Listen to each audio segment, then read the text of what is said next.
الله على سيدنا وحبيب قلوبنا وشفيع نفوسنا أبا القاسم محمد الله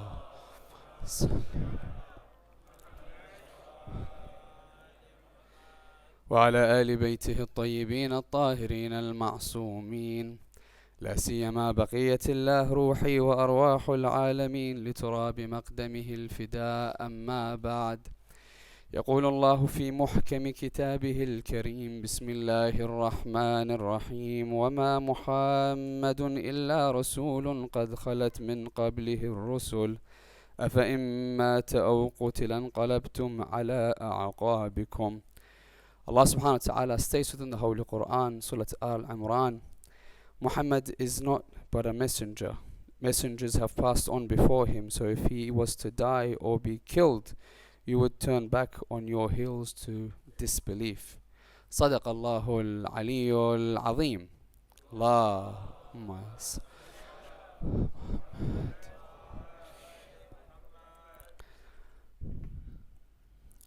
The world of the unseen and that which lies ahead of us is a world that we have access to through prophets that preceded, as well as our prophets. We have access to the knowledge of these realms through our prophets, as well as our imams, the traditions, and indeed through the Holy Quran, through the words and through the knowledge given to us by Muhammad wa Ali Muhammad. Allahumma salli ala. And during these 10 nights, we delved into many worlds of the unseen, many traditions and many verses from the Holy Quran. As we understand the manifestation of sins, we understand shaitan and where he lays. We understand our soul. We understand what lies for us after our soul's extracted. Now, amongst the world of the unseen, there's a particular concept that many a times is not explored within the pulpits. A particular concept which is promised to happen alongside the coming of our Imam, Imam Sahib al-Asri wal-Zaman. Allahumma salli. This particular concept in Islamic thought, in Shia theology, is referred to as the Raj'ah. The Raj'ah, many of us would come forward and we think to ourselves, or we may have heard it once or twice. Our youth, for example, may not have heard it altogether, but it's a concept without a shadow of doubt exists within our scriptures.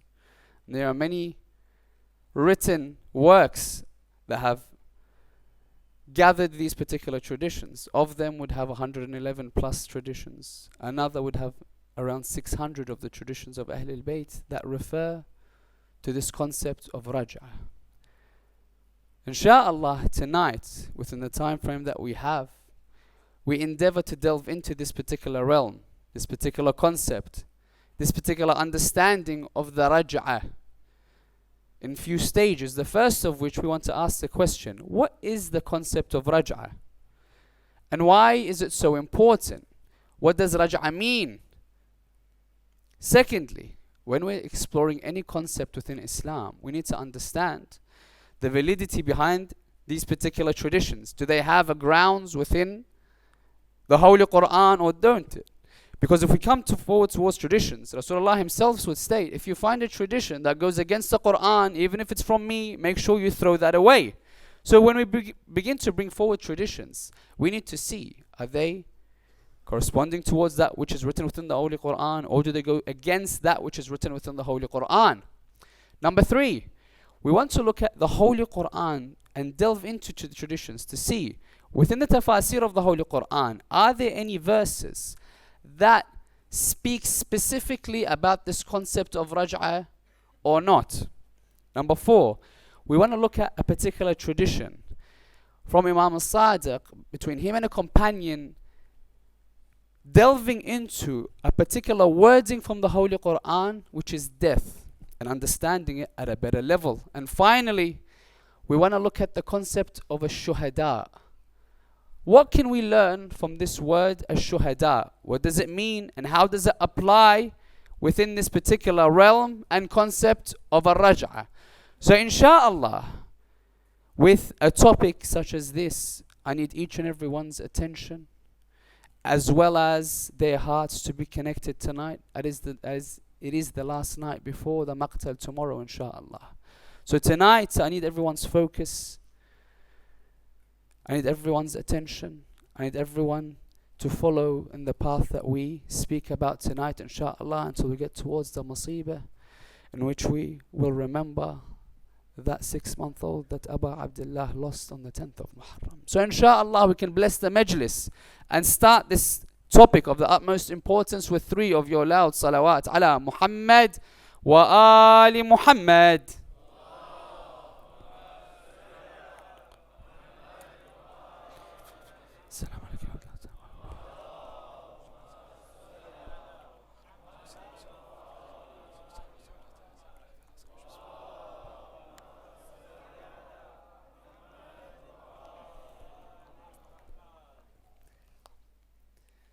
Raj'ah.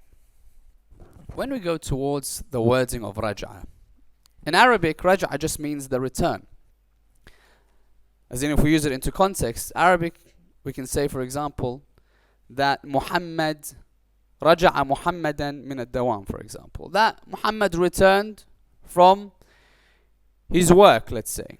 The idea is that he was a place, he went somewhere, and then he returned back towards that place. The concept of the return within Shia theology is the understanding that there are people that have died or have returned back towards Allah. We need to be very specific with the wording. There are people that have returned towards Allah subhanahu wa ta'ala. The concept of the return is that after they are in their grave, that Allah resurrects and returns them in this world before the hereafter.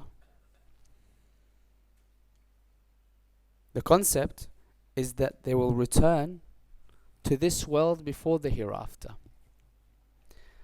Now someone comes forward towards Imam Sadiq and says, is everyone going to return back alongside Imam Sahib al-Asri wa Zaman and after?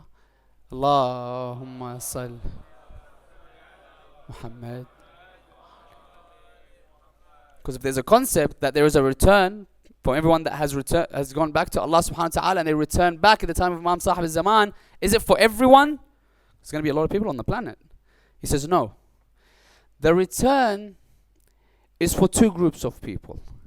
He says, Man mahadha al-imana mahdha wa man mahadha al-kufra mahdha. Meaning, those people that have been engulfed in iman to such a level that Allah subhanahu wa ta'ala categorizes them as those. Man mahadha al-imana mahdha. The best of the best that have passed away shall return alongside the Imam.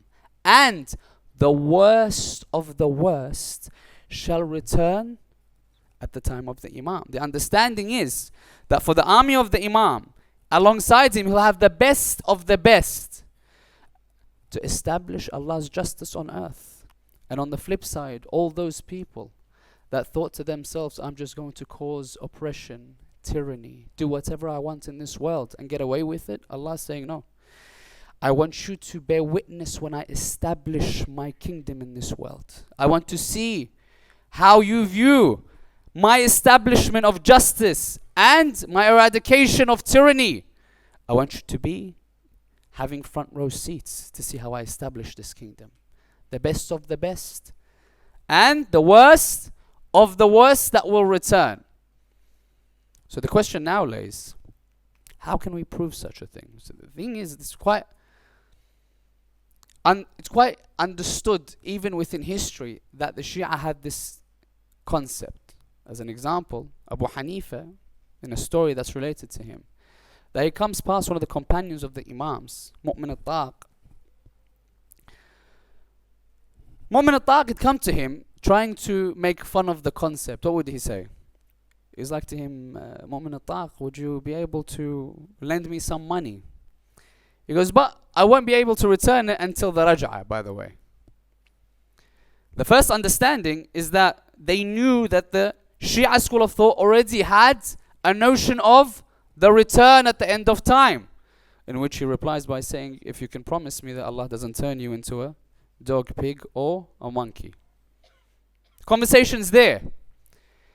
That even other schools of thought understood the concept which is raj'ah that we have. Now the question now comes forward.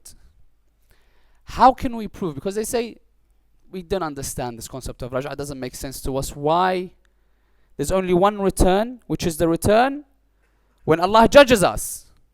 So now, on the first level, we understand that the concept itself, the concept of Allah returning us to our bodies, is well known. Why? Because Shia and Sunni belief, we all come forward and say that Allah would return our souls to our human body in the hereafter to be judged.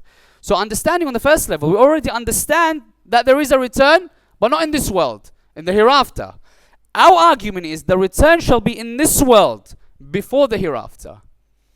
Now understanding the concept, we have to prove it from the Holy Quran, because the hadiths are there. We can mention many of the hadith, but tonight I want it to be a very academic, Quranic perspective of our exploration of this content. So we go towards the Quran. Is there somewhere in the Quran, if we want to prove that concept of raj'ah, is there anywhere in the Quran that Allah subhanahu wa ta'ala has allowed someone to die and would return them in this world? That's the first question. Is there anywhere in the Quran that Allah has taken someone's life and returned them in this world before the hereafter? Let's go towards the Holy Quran. Bismillah ar-Rahman ar-Rahim. The first of which that we're going to mention tonight, Surah Al-Baqarah. The story of Ibrahim. Surah Al-Baqarah verse 260. Ibrahim says to Allah, Bismillah ar-Rahman ar-Rahim, وَإِذْ قَالَ إِبْرَاهِيمُ رَبِّ أَرِنِي كَيْفَ تُحْيِي الْمَوْتَى. Oh Allah, show me how you resurrect the dead, so I may increase in certainty. Resurrect in the hereafter or in this world? In this world. So Allah says to him, no problem, I'll show you how I resurrected it in this world. So he says to him, go and get 4 different birds. In the traditions, it was a peacock, a crow, a pigeon, and a dove. He says, take these 4 birds and cut them up into pieces. Cut them up. And I want you to mix all the pieces together. So you don't know this is this, this is that. Mix them all together. And place these pieces on 10 different mountains. So he's cut the pieces, mixed them up, 10 different mountains. Allah says to Ibrahim, oh Ibrahim, call to them. Call to the peacock. Allah says the peacock will come to you.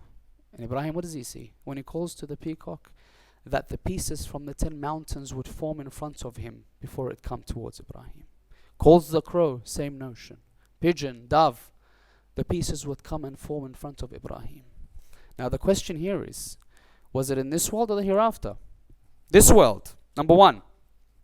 So someone come forward and say, you know, we're talking about humans. You're mentioning a tradition that is referring to birds or animals. Can you please give us an example from humans returning back towards this world? Again, Surah Al-Baqarah, verse 259.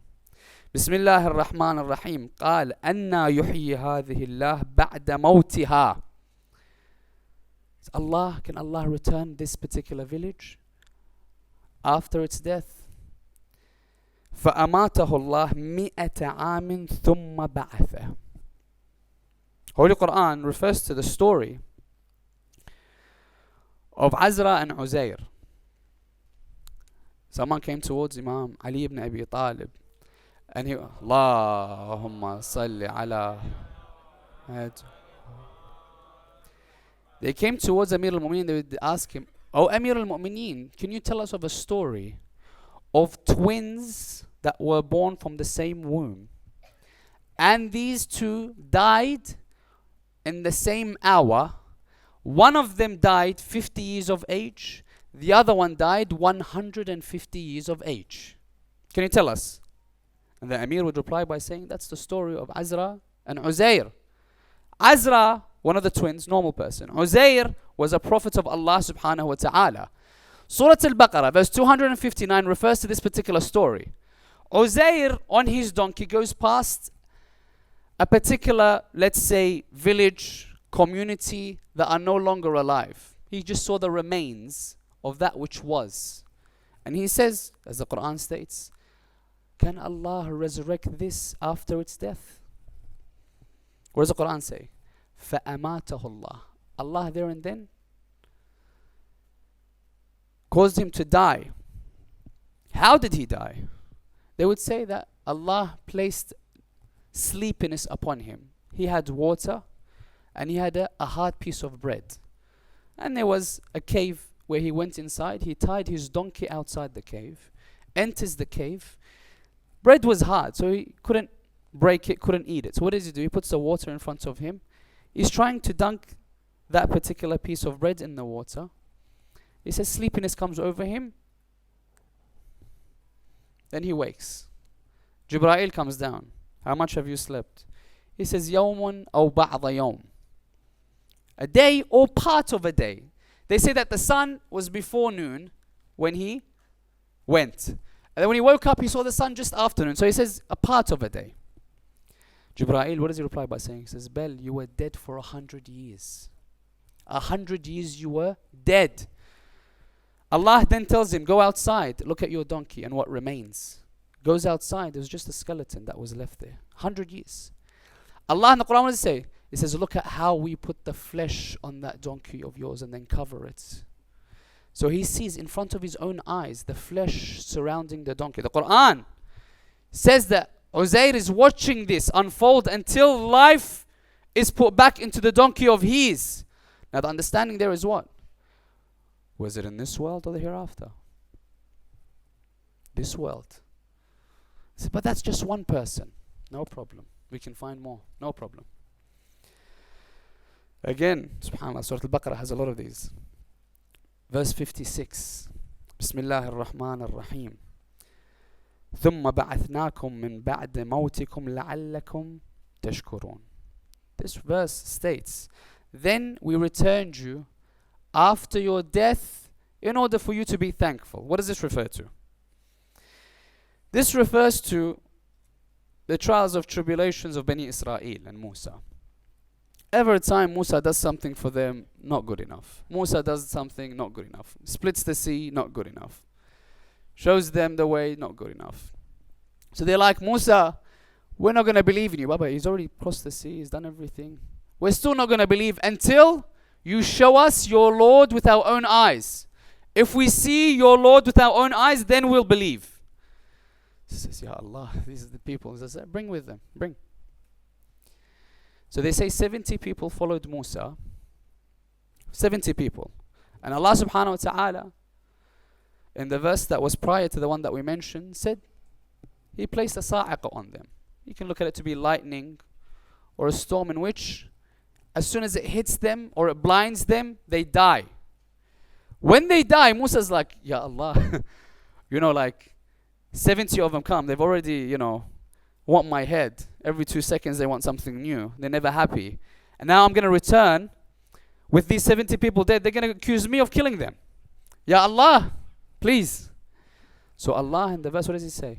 So we return them back to life after we've killed them or caused them to die. We returned them back to life so they may be thankful. So the Quran has a precedent that showcases to us, yes, the concept of the raj'ah, the return in this world, has a premise within the Holy Quran. Why? Because Allah, as an animal, returned them in this world. One person being the Prophet, returned them into this world. Many people, we said 70 of Bani Israel, Allah caused them to die and then returned them back towards this world. And there's many others that we have stories from the Holy Quran. But these are just few to mention to solidify the concept that Allah, within the Holy Quran, has returned people back from the dead in this world before the hereafter. So someone comes forward and also asks the question, okay, no problem. From the Quran, we understand Allah resurrects the dead in this world, not the hereafter. Can you prove to me the concept of raj'ah in this world? I understand there's resurrection in this world, But can you explain to me, furthermore, the understanding of the raj'a in this world? We say, I have no problem. Many verses. Let's go through a few tonight, inshallah. Bismillah ar-Rahman ar-Rahim. Surah Ghafir. Verse 11. قالوا ربنا أمتنا اثنتين وأحييتنا اثنتين. What does that mean? They would say, Oh Allah, أمتنا اثنتين means you killed us twice.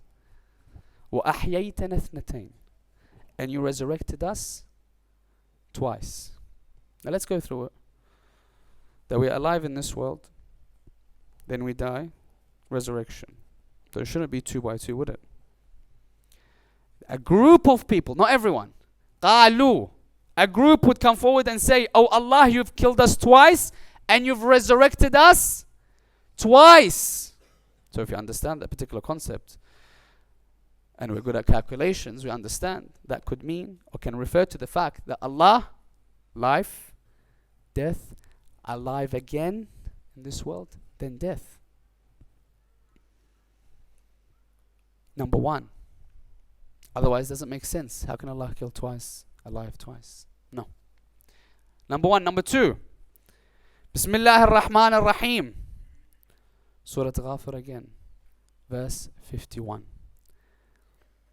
إِنَّا لَنُنصُرُ رُسُلُنَا وَالَّذِينَ آمَنُوا فِي الْحَيَاةِ الدُّنْيَا. Allah, what does He say? That we will support our messengers, رُسُلُنَا فِي الْحَيَاةِ الدُّنْيَا. Now, question.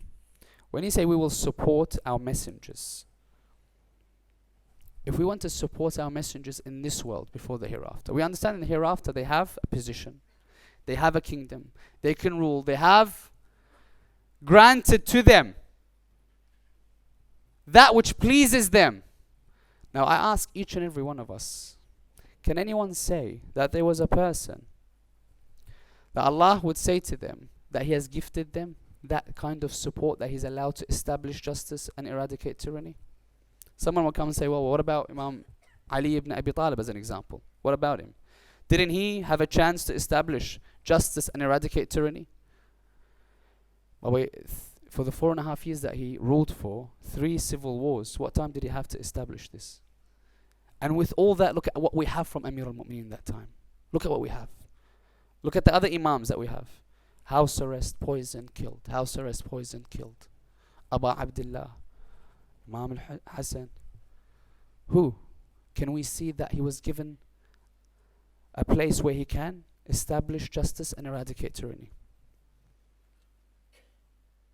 Another one. Bismillah ar-Rahman ar-Rahim. Look at this beautiful verse. وَلَقَدْ كَتَبْنَا فِي الزَّبُورِ مِنْ بَعْدِ الذِّكْرِ أن الأرض يرثها عبادي الصالحون. That my أرض يرثها عبادي الصالحون. Now, Allah is saying within the Holy Quran, Surah Al-Anbiya, verse 105, that my earth will be inherited by who? عبادي الصالحون. So when Allah gives this particular kingdom, and we understand the concept of the Mahdi, when we understand the Mahdi, we understand that he is one person that establishes justice and eradicates tyranny. But Allah, what does He say when He inherits the world? Does He say, Abdi as-Salih? When He gives the inheritance, that you are allowed to rule and remove tyranny, establish justice on this earth. If it was just the Imam, he would completely say within the verse that when we inherit this world to establish, he could have said, Abdi as-Salih, my one. What does He say? يَرِثُهَا عِبَادِي الصَّالِحُونَ. عِبَادِي الصَّالِحُونَ. That's why we have the concept when Imam al-Mahdi would return back towards Allah. We understand the concept being that a ma'soom can only be prayed upon and buried by a ma'soom. The concept there is in the raj'ah of the first to return is our Imam Hussain ibn Ali alayhi afdal as-salati was-salam. Allahumma. The concept is Abu Abdullah would return at the death of Imam Sahib al-Asri wa Zaman prays upon him, and he places Imam Mahdi Ajjallah Ta'ala Farajahu Sharif in his own grave in Karbala. Amongst the people that will return in the traditions, 14 of the supporters of Musa, Yusha ibn Nun, Salman in traditions, Miqdad, Malik. Amongst the people, Ashab al-Kahf are those that will return alongside the Imam. And man mahad al-iman mahdha, wa man mahad al-kufra mahdha. Now, once we've understood this particular concept, that yes, Allah subhanahu wa ta'ala returns people, to establish it further, Allah says, I resurrect them as judgment. When I want to judge, I resurrect them. In the Quran, there's one place within Surah Al-Kahf that says and establishes the fact of the Mi'ad, where Allah resurrects everyone and judges everyone. When He says, وَحَشَرْنَاهُمْ فَلَمْ نُغَادِرْ مِنْهُمْ أَحَدًا, Surah Al-Kahf. We resurrect them for the judgment and we do not leave anyone from them. But another place in the Quran, what does He say? In Surah Al-Naml, يَوْمَ نَحْشَرُ أو نحشر من كل أمة فوجا. There will be a day, and day can be looked at as a period of time when we go towards the tafasir. And the day that we, nahshur means we resurrect from every group of people, fawjan, small quantity, so we may judge them. Raj'a. Now, this is where we get the foundations, and now it gets beautiful. So as long as you've concentrated so far, you'll understand the rest will come very beautifully to us. Everything will start connecting the dots, and you're thinking, MashaAllah, I'm so proud to be of the followers of Muhammad wa Ali Muhammad. Allah.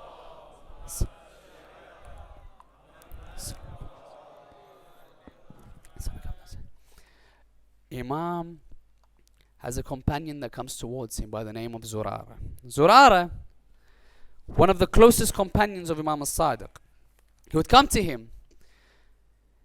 Look at what he says. He says, Zurara,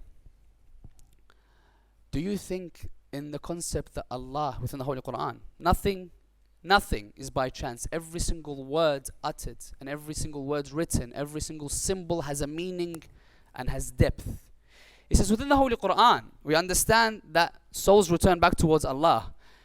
I want to ask you, Zurara, do you think the concept of death and being killed is one of the same or are different?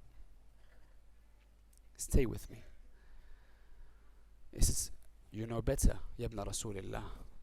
He says, Allah has made a very clear difference between death or dying and being killed.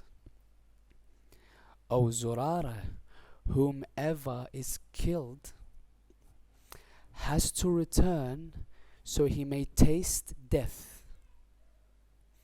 Everyone that has been killed, O Zurara, needs to return to taste death. Is there a difference with the Holy Quran? He says, yes. The verse that we stated earlier about Rasulullah, وَمَا مُحَمَّدٌ إِلَّا رَسُولٌ قَدْ خَلَتْ مِنْ قَبْلِهِ الرُّسُلُ أَفَإِمْ مَاتَ أَوْ قُتِلْ. Allah makes a difference. أَفَإِمْ مَاتَ أَوْ قُتِلْ. Imam Sadiq, what does he say to Zurara? He says, if you taste being killed, you need to come back to taste death. Why? Because there's a difference. He says, because Allah, again in the Holy Quran states, Surah Al-Ankabut, كُلُّ نَفْسٍ ذَائِقَةٌ. Every soul shall taste death, not being killed. Accompanying that, he says, yes, the raj'ah are for those people that will return. What does he say about those that have been killed? They're not dead. What does he say? وَلَا تَحْسَبَنَّ الَّذِينَ قُتِلُوا فِي سَبِيلِ اللَّهِ أَمْوَاتٍ. Do not count those that have been killed in the path of Allah as dead. Nay, they are alive with your Lord seeking sustenance. He says to Zurara, look at the concept there, brothers and sisters, that everyone needs to come back to taste death. And that's why when we have this concept of the shuhada, this concept of the shuhada is a concept that when we really think about it, when we really delve into it, what we understand to be a shaheed. Shaheed, when we ask someone, anyone, what's a shaheed? We say it's a martyr in the path of Allah. And it's understood, and it's taken, and it's correct.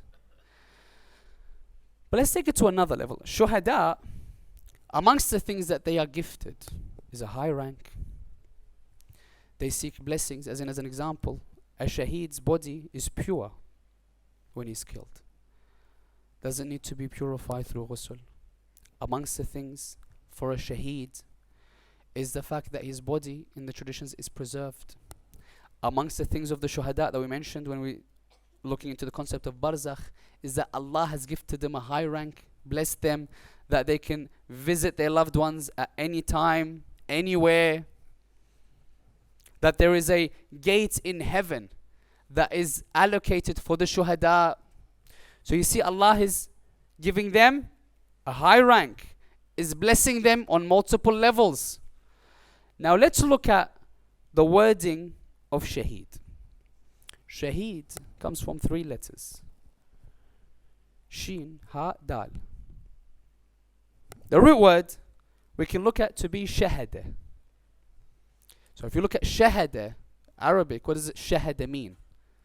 To bear witness. So when I say, for example, أشهد أن لا إله إلا الله وأن محمدا رسول الله وأن عليا أمير المؤمنين ولي الله الله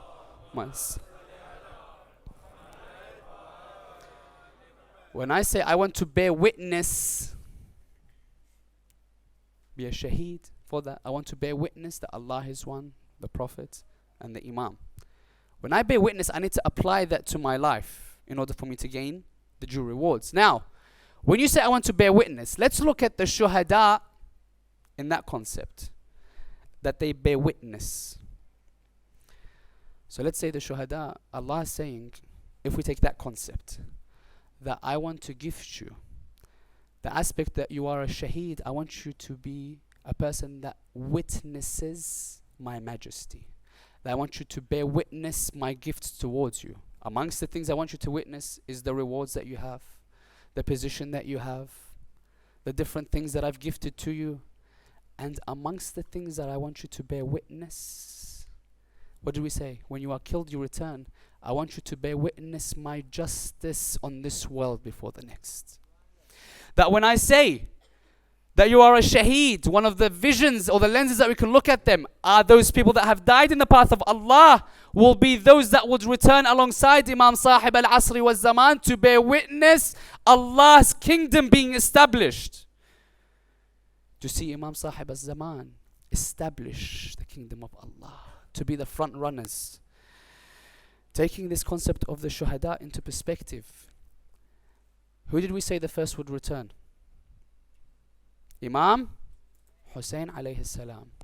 Amongst the names of Imam al-Hussain is what? Sayyid al-Shuhada. You see where we're going with this? The concept is there. That when someone comes forward and says, why is it then? Why is it needed? Why? Why can't just Allah subhanahu wa ta'ala in the hereafter just judge everyone, heaven and hell? Question. The reply is what? Is that Allah subhanahu wa ta'ala, when Iblis says to Allah, in the first notion, when Iblis doesn't bow down, the angels prior, what did they say? Are you going to place in it those people that will cause corruption and bloodshed? So if Allah subhanahu wa ta'ala, by him replying towards the angels, you know not what I know, is the establishment of this Khalifa on this earth. Where is the establishment? There is something when we learn about the seerah of Rasulullah sallallahu alayhi wa alihi wa sallam. Allah.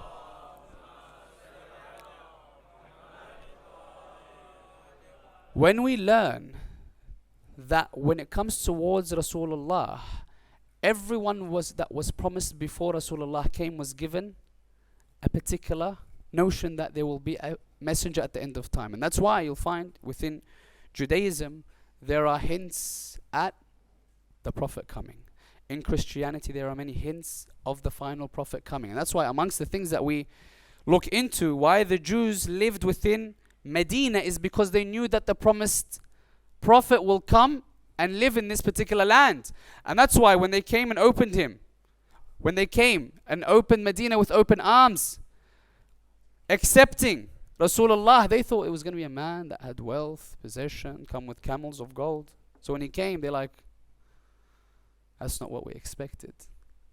But the understanding there is, when in preparation for the coming of Rasulullah, there were all signs, symbols, irhasat they call them. Signs of the coming of the final prophet. So they prepared themselves. But the preparation wasn't for Rasulullah coming, it's what he brought with him.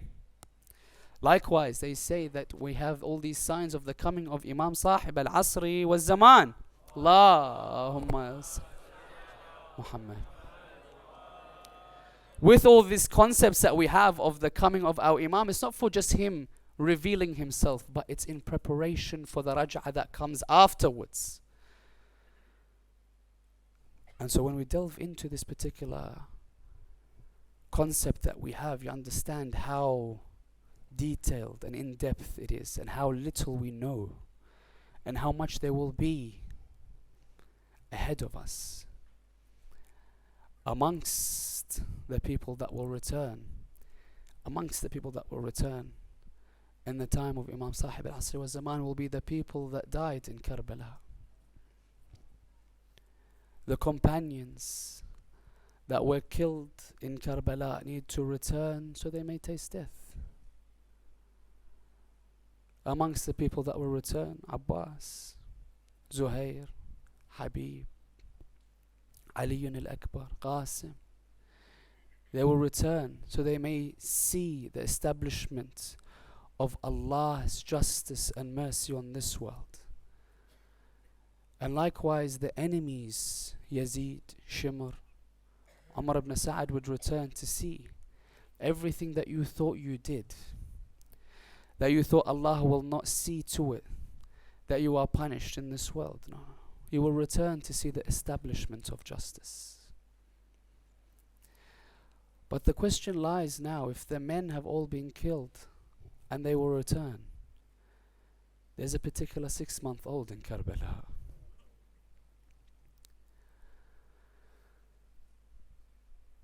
The traditions would come forward to tell us, tonight is the night when we talk about what hurt Abu Abdullah. I want you just to keep in your mind tonight, try to shed a tear for Hussain. Try to shed a tear for Abdullah Radi'u Ali al-Asghar, that 6-month-old. That they would say, they would come towards the tent, Abu Abdullah, no one's left. No one's left. They would say that Abu Abdullah al-Hussain, amongst the tents when he's walking, he can hear a faint cry. A faint cry. He's trying to make out, who's that cry for? Is it one of the women? One of the children? He would enter the tent and he would see it was the noise that was being made from a 6-month-old baby. The traditions would come forward and tell us that the milk was dry. He did not have any milk or water for 3 days. Imagine this child of Abu Abdullah al-Hussain. The traditions would tell us what about this particular child of Abu Abdullah. They would say, look at how descriptive it is. كَانَ يَتَلَظَّى عَطَشًا. You know what that means, brothers and sisters? That this 6-month-old, يَتَلَظَّى, you know when you take a fish out of water? You know how it's struggling, moving, trying to gasp for air? Hussein would say, that's how I saw the 6-month-old. He would try to get anything, try to attach to anyone. That's how his movements were. They would bring the 6-month-old towards Hussein. Hussein, they would say, please, is there no water? Imagine, just go and try to get water from the enemies. If they're not going to give the elders water in fairness that they would fight them with strength, then give them this 6-month-old. 6 months. They would say, Hussein, he's trying to go out towards the enemies. Hussein had notions. When he'd go out to fight, he'd be on a horse. When he'd go out to preach to them, he would be on a camel. But this time they would say that Hussein was walking by himself towards the enemies. No horse, no camel. Where would he put Abdullah? Where would he put Ali al-Asghar? That 6-month-old in the heat, Hussein would put that 6-month-old under his garments, lest the sun would affect him. Ya Aba Abdullah. So they're looking, Hussein, what's he doing? He's coming on the plains of Karbala by his feet, not riding a horse or a camel. Hussein, what's the matter? Ya Aba Abdullah, what do you want from us? He would say all of a sudden when he stopped in the middle, everyone's looking towards him from the enemies. They would say that Aba Abdullah would open his garments and he would reveal a 6-month-old. When he would reveal, what would he say? He would say, "O enemies of Allah, O enemies." He would say, if there is a sin for the elders, then what sin has this 6-month-old committed? Is there no one to give him and quench his thirst, a little bit of water for this 6-month-old? If you're afraid that you give me path towards the water that you're afraid I will drink, let me put this 6-month-old on the heat of the desert. You come and take him. You give him water. I won't take him towards the water river. They would say what? That the army of Umar ibn Sa'd would split in half. Of them that would say what? Of them that would say, Ya Mu'mineen, why is it that we're not giving them water? He's 6 months old. Give him water. The other people, what would they say? They would say, do not leave from this holy family even a 6-month-old. Kill them. They would say the army would fight amongst themselves. When they would fight amongst themselves, they would say that Umar ibn Sa'd looks towards someone by the name of Harmala. He would say, Harmala, the people are fighting. I'm afraid there will be disunity amongst the camp. Oh Harmala, اقطع نزاع القوم. Silence them, oh Harmala. Mukhtar, when he captures Harmala, you know what he says? He says, Harmala, what did you do on the 10th of Muharram? Tell me. He would say what? He says, in the 10th of Muharram, I struck 7 arrows. 4 of those arrows missed, and 3 of them actually hurt. 3 of them went where I wanted them to go. Mukhtar would say, oh Harmala, what 3 were they? He would say, the first of which, oh Mukhtar, is the arrow that I struck, the eye of Abbas. He would say the first arrow that I struck was in the eye of Abu Fadil. He would say, what about the second?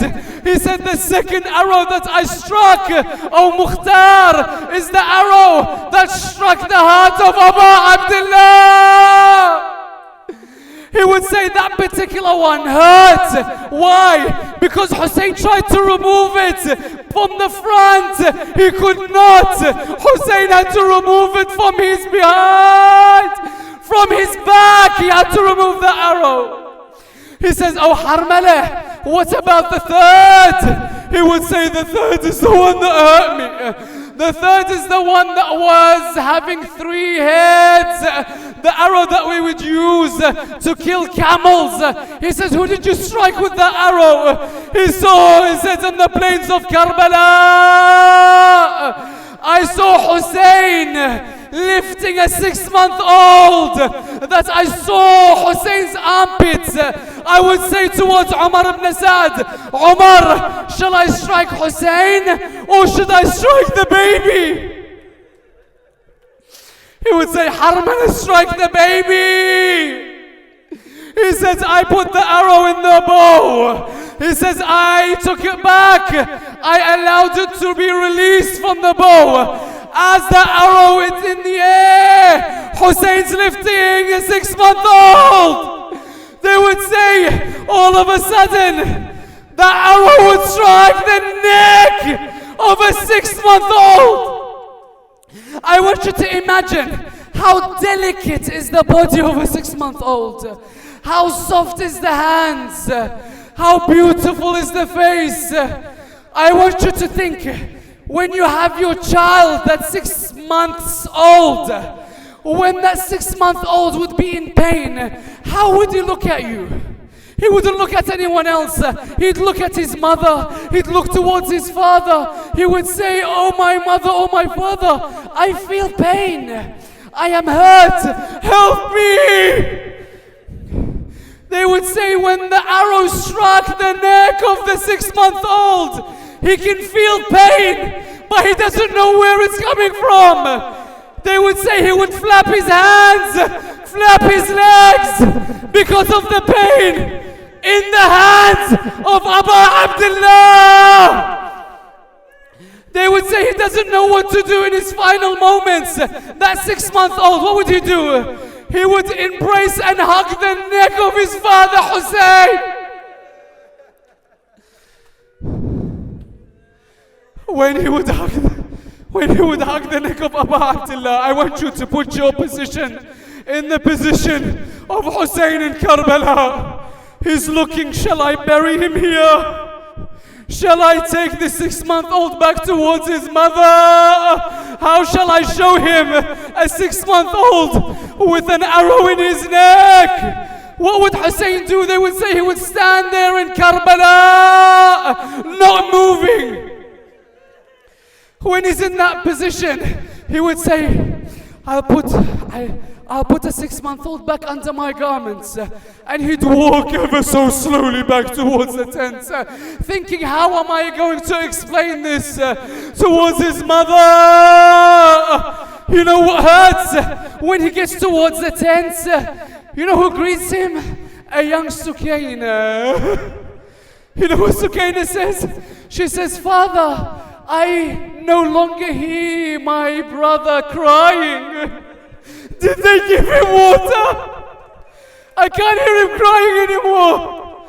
Oh, my father Hussain, did they give him the water? Is that why I can't hear him crying any longer? They would say Hussain would remove his garments. Sukaina would see the arrow in the neck. She says, cover him, oh my father. I cannot handle it. It would say, call me Zainab. Zainab would come. Brother Hussain, where's the 6-month-old? He would take it, give it towards Zainab. Zainab would say, what have you given me? What have you given me, Abu Abdullah? How will I show his mother that's rocking an empty cradle? What should I say? You know what the biggest tragedy is, brothers and sisters? They would say Hussain would only bury one person that day. One person. He would go behind the tents and with the edge of his sword he would remove the sands. He would place a young 6-month-old in the sands. Ya Abu Abdullah, how did you put the sand on the face? How? How could you bear to put the hot sand on the beautiful neck that was here? Ya Abu Abdullah, they would say, after the chest of Abu Abdullah was trampled, this is where the tragedy is. Let your tears run now, brothers and sisters. They would say they're trying to go towards Kufa.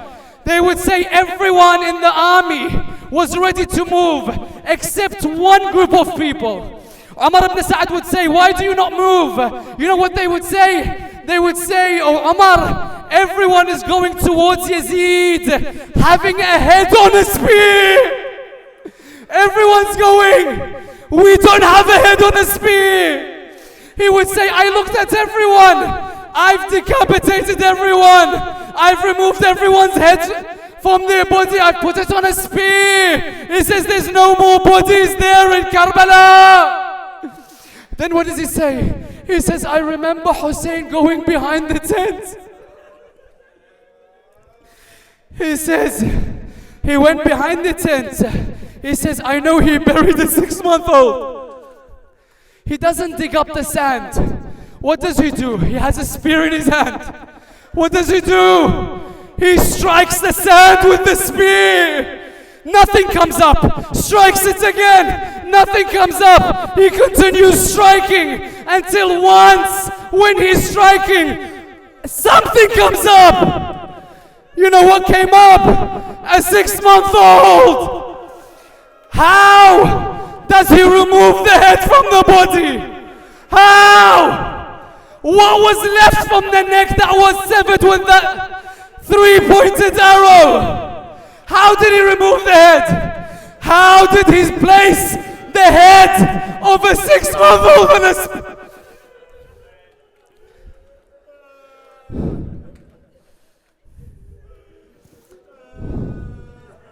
Ya Abba Abdullah, Ya Hussain.